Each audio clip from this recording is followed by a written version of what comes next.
into who we are and the purpose of being that we express and how we live. And so this thought and this parallel is mirrored in Mark chapter 12:30, which says, to love the Lord your God with all your heart, with all your soul, with all your mind, and with all your strength. And again, it's a matter of letting God transform you by changing the way you think, and in essence, taking on and changing your whole person so that you can love him that way. So it will start in your head to love him, in your heart to love him, and then to put love in action with your hands. We talked a lot about power, and we walked through it for several weeks, and it's important because this is kind of where it all starts. When we talk about power, we're talking about authority, we're talking about lordship, we're talking about rule, we talk a lot about obedience and surrender, sacrifice, all these challenging words, but all these necessary words. We recall VBS song, or maybe an old hymn or whatever, but trust and obey. There's no other way to be happy in Jesus. And that's just the reality of it. And we begin to trust and take in truths in our lives, and then we have to obey it. We have to surrender to it. We have to give it the place of authority and rule and lordship in our lives. We have to give him the place of authority and rule and lordship in our lives. And so we wanting to be like Jesus in Luke 22 says, Father, if you are willing, take this cup from me. Not always our purpose or what we desire or what we have in mind, but the matter of surrender, the choice to give him lordship is to say, yet not my will, but yours be done. And so with that understanding, we move into the next paradigm of thought of money and sex. Again, without understanding and really embracing the measure of power and giving Jesus Christ lordship in our lives, giving him rule in our lives, the other two would be meaningless. You can't get those out of order because our surrender to his lordship informs the way we think and how we move in these other two subjects that are core to who we are. And so as we move into money, it again been on the understanding that it's under Jesus' lordship that we want to think about money, that we want to handle money, that we want to be good stewards and understand money. The Bible expresses over 2,000 scriptures about money, tithing, giving, and possessions. That's twice this many verses about money than faith and prayer combined. So what the Bible says about money must be important. And so that's why we're going to spend some time, again, walking through it, trying to understand not just in a biblical vacuum here in our churches and just how we communicate with one another and work through biblical principles, but to see it on all levels, from our culture to the church body, church at large, again to the family, and then into personal understanding. So really an understanding of money is just we look at these people and hold them up. These are some of the richest people in America, for sure. Some of them the richest people in the world. And these are people that we kind of look up to, we marvel at, we have an understanding of this is what the highest pinnacle of business understanding is, the highest pinnacle of gaining wealth in our culture and in our world today. I don't know if you recognize many of those people, but you should. They're kind of obvious and they're in the news a lot, except this guy. You may not. Rapper Jay-Z. And again, it's this whole idea of how did he get there? And yes, it was not great. It's curious that he is on this list, but we see in the worldly economy a person like Jay-Z who applies himself and grinds in on something that's ungodly even. The wicked man does prosper, and rarely thinking you can become prosperous. You can become even him as a once upon a time drug dealer, rapper, everything else, now a billionaire who has frequent visits to the White House, or he did. So you see in the worldly thinking, strange things are possible.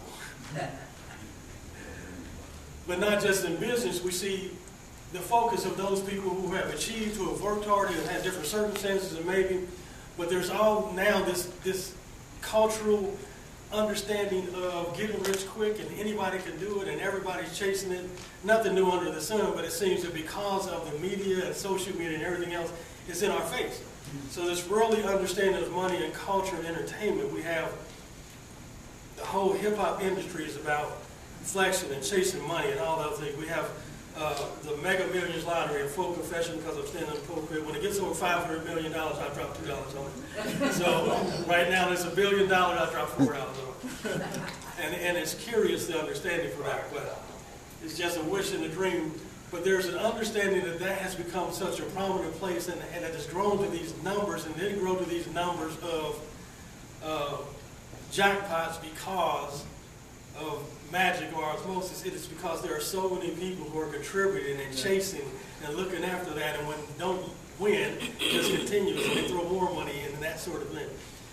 And there's this idea, if you look on YouTube and Bitcoin and all these different technologies and currencies and all these things, and everybody's telling you can invest in this and put your time in this and get rich doing this on YouTube and get doing that, and some of it has value, but so much of it is just this focus of chasing money in our culture, and how those in entertainment who are what they call flexing, and this is what happens on social media. Social media in itself, I believe, has become a conduit to coveting.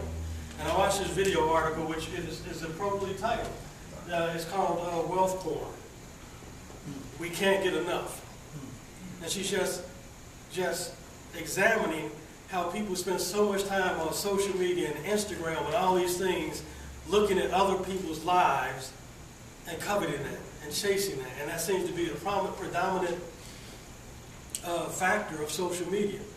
And you also see that even though there's the flex culture and there's people with money and some $78 million, there's a whole channel where you can tour and walk through billions and million-dollar homes and just do that hours on end, and people do. And I remember back in the day we had Robin Leach talking about the lifestyles of the rich and famous, and that was a show that came on once a week, once in a while. You look at it, you dream, and you step away from it. But this is this obsession, this idea of people who spend hours and hours just searching and touring homes and wanting and looking after and seeking what others have and envying and coveting that. And then this small photo over here, there's so much of it is fake. There's this influencer who was putting himself in different elaborate circumstances, and he was on his private jet. When he was exposed, it was all special effects. He had set the background, he had set the different lighting and everything else.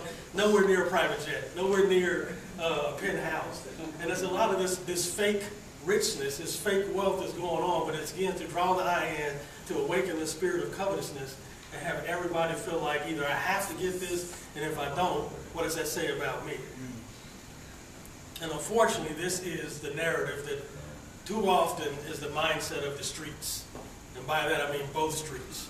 To get rich or die trying.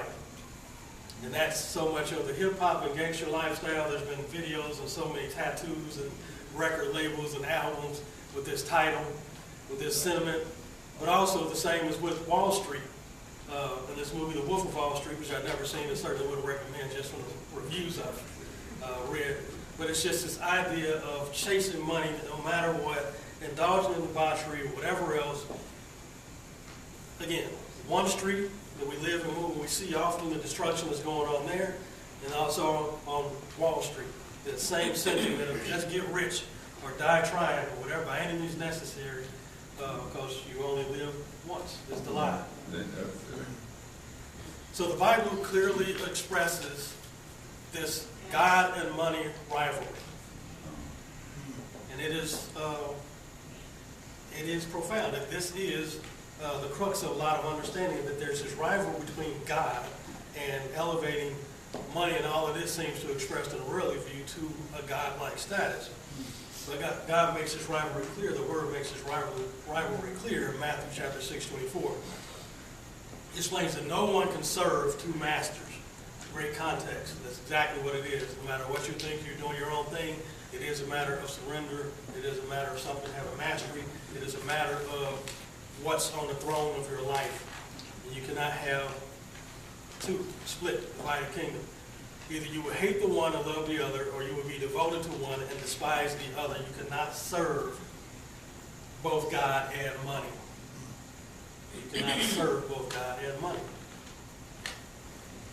God or money, because it's seen as the source so often. The source of peace, the source of provision, the things we have, the source of pleasure, this purpose of our lives to go get it, even protection, and this sense of security. And so we ask ourselves also, or we say this statement, if I had just a little more, I would be able to relax, I would be at peace. If I had a little more, I would feel like I'm provided for, my things are taken care of. If I had just a little more, I would have pleasure, I would be happy. If I had a little more, I would really know my purpose and drive in my life and my value. If I had a little more, I would really feel secure. The issue is, what are you filling that blank with? So often we feel like if we had a little more money, but how often you say, if I had a little more God, if I spent a little more time with God, if I had a little more, I would have peace, provision, pleasure, purpose, and protection. And I confess, I rarely say that. And I was convicted, mildly, not to sound preachy, but as I was buying my $2 lottery ticket, and I'm thinking, with $1 billion, all the things I could do, all the things I could, I could give to this, and I could provide for that, and I could bless for this, and it's like, you can't do that now? You can't give to a certain cause, you might not be able to solve $1 billion needs. And I keep thinking, I would give 90% of it away, and make sure I have my 10% to keep me comfortable and at peace and everything else. But God is wise. He did not ask us to give 90% away unwisely. In fact, he flipped the script and he just says, be faithful with your 10%. I'll let you keep the 90. I'll let you hold that. You be faithful with your 10%. See how that does for you. And then you will be moved to even give more into offerings and charity and all those things in God's economy. But again, it was just convicted. I'm sitting there thinking about all the things I can do with money, but give less time thinking about all the things I can do with the heavenly riches of God that gives me. And so, it's good to drink, maybe whatever else, but the reality is, who's your source? Who do you identify and look to meet all your needs and to make you whole? Is it money or is it God? And that's why I'm so thankful for one of my favorite Christian rappers, Bizzle. He has this testimony just about how it's clearly understood. If you go into a record label or you want to curse and throw violence and filth and sex or whatever, people will throw contracts at you. You can make so much more money. And he's talking about how he turned down deals and he was on that track, but decided once he became a Christian to give all that up. And then Seven is the other rapper who we've played this song before about being honest with God. He joined Bizzle in their record company, which is God over money. And so that's his complete thing, that no matter what, he's not going to lie, he's not going to sell foolishness, he's not going to sell deception, he's not going to sell souls, including his, just to make money when the opportunity in the hip-hop industry is so available. So the principle is God over money. And that should be the thing of all of our lives when we consider God and thinking on money. I like the small little cartoon at the bottom where the guy is throwing away his hip-hop dollar sign chain and instead has replaced it with a cross. Now we know the cross has been worn in so many different contexts, but the meaning of this cartoon is really that exchange for the earthly for the eternal. I don't like that and understand it. And it has to be the answer to this question, God over money, because it really is what it is. Is it the exchange for the temporary for the eternal? So money impacts the same levels of our lives as does power. And so you may recall that we looked at all of these. There we go. We looked at these same levels of power, and I intend, as the Lord leads, to apply the same thing to money. Because often it's been said that money is power. Again, because of this rivalry with God and in the rule of our lives and what dictates what happens in our lives, the source of our purpose and value for our lives, there is that connection between money and power, the influence that they both have. Catch my breath. And so we see this. We see political. We're going to look at it from a national and a cultural standpoint. Pastoral, how money has affected the church, how money and the life thereof has affected fathers and families in the patriarchal context. And then it all goes down to the personal. Our values and our value. There's so much of that is wrapped up in how we see money. Our values and the principles we live by and how we carry ourselves, but also our value, our own worth of who we think we are, is sometimes locked into success and money and all these things. So it's important we need to have godly thinking about that. We talked about the reality of these levels of impact in our lives are both descending and ascending. We talked about top-down, bottom-up, inside-out, and how that has the effect on the culture, how it is a principle of revolution that has a principle of restoration. And so we see that there are pressures that come down in this hierarchy, so to speak, that political policy, pastoral church, fatherhood and heritage and lineage, all those things squeeze on an individual and inform how they see themselves in the world and conditions of life and all these things. But at the same time, it is the heart of the individual and their choices that we make and how we see and live our life that expands out to our family, that expands out to the culture, that expands into the church, and essentially gives place in leadership of the world. So there is this ascending and descending dynamic that we have to understand and recognize what's happening in the top leadership and how that drills down and affects our lives, and then also understand the choices and decisions and our convictions we have in our own lives and how we behave, and how that rises up to influence the character of a community and nation, people, and culture.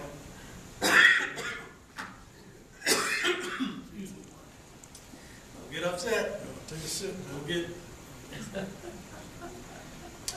COVID crazy. I'm sure I didn't have COVID. Probably maybe vulnerable to anything else. I'm just sick, but anyway, I digress. If I slow down talking. So,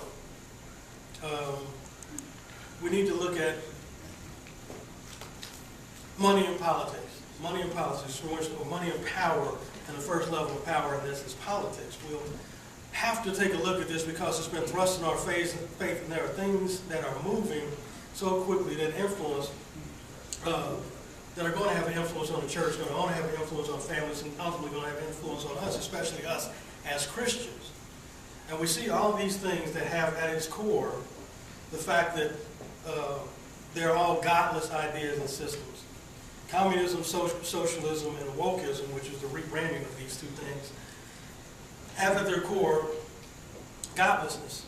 In fact, it speaks to that same question as, is the source God, or is the source the state? And how the state uses money for different things. This guy, Klaus Schwab, has taken the history of all these other communist leaders and dictators who have a history of death, destruction, broken families, and everything else, has rebranded it, attached it to technology, polished it up, and is basically looking for his organization, the World Economic Forum, is basically to implement global socialism and communism. To make that just a quick understanding that socialism is I'm saying this backwards. Socialism is a cultural philosophy, and communism is the economic system that drives it. They're kissing cousins. So if you say you want these social norms, and then we want common resources and things like that, and how they're allocated to make these social norms put in place or dictate the money supply, the resource supply. So that's why money is important to that. You can have an idea on page or whatever, how you want to do things, but unless you have the money and influence, or the influence and authority to back that up in office in our world that comes from money, you really can't enact it. So that's why it's called the World Economic Forum, because they know in order to get their socialist philosophy in place, there's going to have to be monetary structures and systems in place to actually implement it, to reward those who go along and to punish those who do not. Christians who do not. I should just read my own slides and not get ahead. But it is the statement of in the state, not God, we trust. That's the whole narrative across the whole globe of all of these systems that have been tried, and it's been all throughout humanity. There's only been a few continents who have deviated from it, or there's a few who have abused it in hybrid understanding. But it's always been this sort of philosophy of the state, man, no God, we are in control, we rule everything, we know what's best. And it's a matter of getting people to understand that trust in the state, not God. So even their writings from Marx and Lenin and Stalin, all of these people expressly condemn God and religion. It's clearly a part of what their understanding is, what their message is, what they want to communicate, how they want the world to move. They want it to be a godless world. They want it to be a world void of religion. They take that philosophy and understanding of that message and plug it into policies, again, that affect our lives that are unbiblical. This whole understanding of redefining the family and tearing out the family structure, all those things that Marxists are bringing to the forefront today are nothing new. The attack on the family and attack on God is at the core of the communist understanding. And again, it's this whole subtlety of it takes a village, this whole thing of they're not your kids, which is a prominent statement and understanding from school boards and Department of Education and leaders in government now. They're not your kids, they're our kids, and it's trying to make this whole separation between children and their parents and schools and education and all these things, and setting these things in policy because they're unbiblical.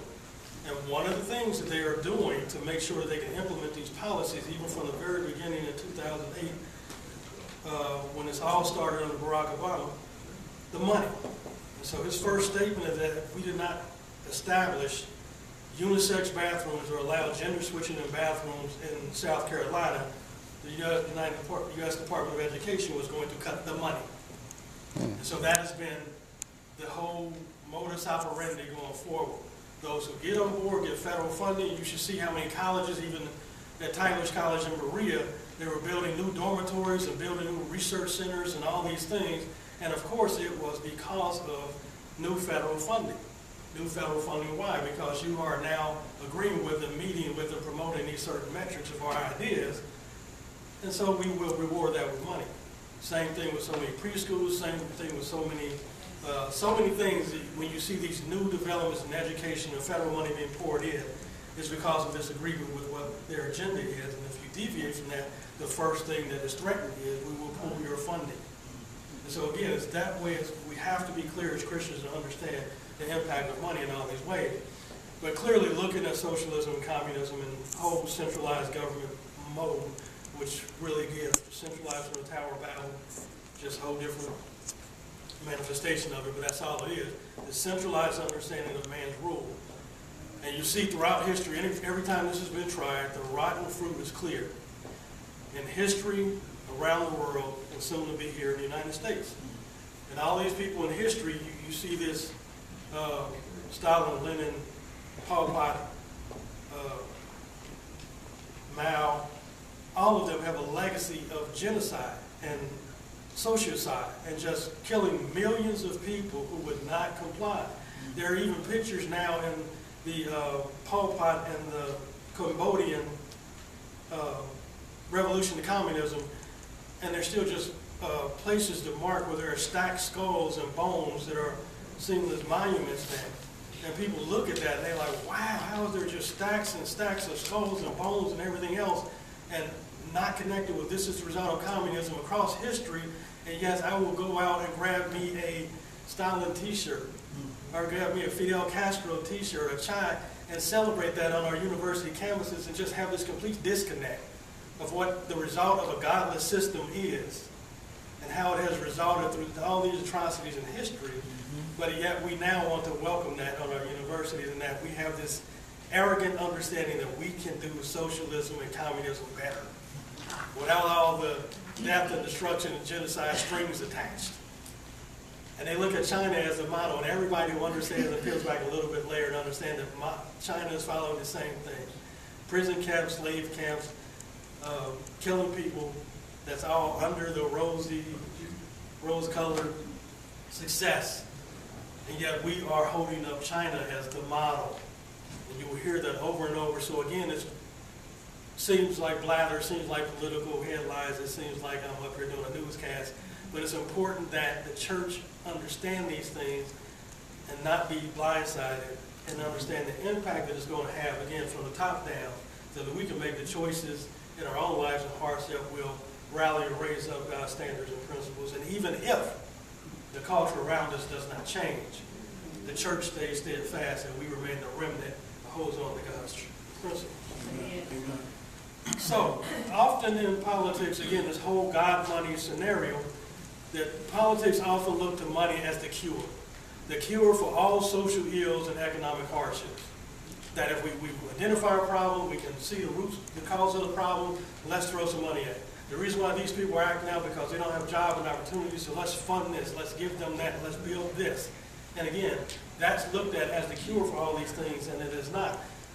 I would love to invite you to just go on YouTube and Google Thomas Sowell, black doctor in sociology and economics, and just watch how he shreds this all apart with just one, common sense understanding, with two, biblical principles underlying it, and makes clear the damage that's actually been done by this philosophy of trying to solve all social ills with just money and not addressing the character and spiritual issues. That money in politics is often used for control, creates a measure of dependency, rewards by welfare that has gone from what was supposed to be a blessed and hand up and help to people who needed it, to just, again, the expansion of handouts that's created a dependency on the government. So again, that they have this control. You act up, you take this. You do this different, you take that. You get married and bring your husband into your house, we cut your benefits. See, all these things have a reality on how we live and even spiritual implications. And penalties, the IRS is not a tax collecting industry, agency. They try to, spend $87 million to hire additional more agents to go after people. It is a weapon of the government that if you get out of line and don't do things in control, the IRS will come for you. Al Capone didn't get convicted. You can think of all the people who were taken down because of tax circumstance to enforce different policy and law. It has been a weapon to do that. So don't be deceived to think that the next person who is identified as an enemy of the state, Christians, that there will be backlash from the IRS. It is pending. And then the last one, which you should get educated on, is modern monetary theory. This is, if you understand it, the most ignorant, colossally, woefully, it just makes no sense at all unless you understand the agenda of it, which is control. Modern monetary theory is basically we can print as much money as we want, we can give as much money as we want. Money really has no hard commodity value. The value of money in our system is decided and assigned to it by the state. So they decide how much money is worth. They decide in that valuation and distribution of money where it goes. So again, we have all this money, it doesn't matter. It's just a matter of social credits, which you learn about that too. But if we see somebody who's behaving, who's going along with the program, they get all the funding, and if we can give them all the funding we want because we're just printing it and it doesn't matter, there's no end to it. Just keep supporting them as they support us. The other thing is we can take away from them. They've earned it? No, they've not earned it because it's ours, and if they think they've earned $1 million, but we say the value is no longer $1 million and we want to do something different. So does this sound familiar as far as a certain entrepreneur who has real estate and who is now having this portfolio devalued and called to be fraudulent because it was valued a certain way because it's no longer going along with the agenda.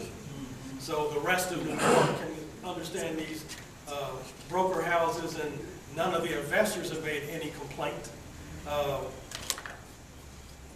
But the government has made complaints against the value of what the assets are and is using that to make rewards or penalties.